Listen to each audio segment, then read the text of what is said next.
Hello అండి, నేను మీ doctor Malleswari. ఈరోజు మీకు ఒక కొత్త విషయం చెప్పబోతున్నాను. ఏంటంటే నెక్స్ట్ మంత్ మేలో మనకు కొత్త హాస్పిటల్ ఓపెన్ అవబోతుంది. దాని పేరు అంకుర అపెక్స్ హాస్పిటల్. ఇక్కడే మన గాయత్రి ఎస్టేట్ లోనే ఉంటుంది. మన అపెక్స్ హాస్పిటల్ పక్కనే ఒక 2-3 బిల్డింగ్స్ దాటాక నర్సరామ్ సార్ హాస్పిటల్ ఎదురుగా మన హాస్పిటల్ ఓపెన్ అవబోతుంది.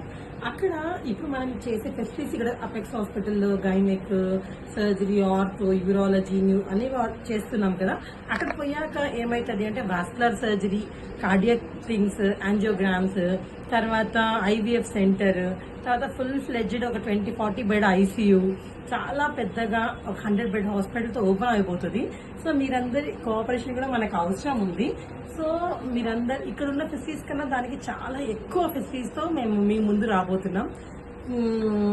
రిగార్డింగ్ ఫైనాన్సెస్ అండ్ ఆల్ మీకు ఆల్రెడీ తెలుసు. అపెక్స్ లో చాలా వరకు ఆరోగ్యశ్రీలో జరుగుతుంటాయి, ఇన్సూరెన్స్ కేసెస్ ఎక్కువ జరుగుతుంటాయి. సో అంత రీజనబుల్ గా మా పేషెంట్స్ అందరికీ మేము ఇంకా హెల్త్ కేర్ ఫెసిలిటీస్ ఇంప్రూవ్ చేయాలని కొత్త హాస్పిటల్ ఓపెన్ చేయబోతున్నాం, అంకుర అపెక్స్ హాస్పిటల్. Thank you.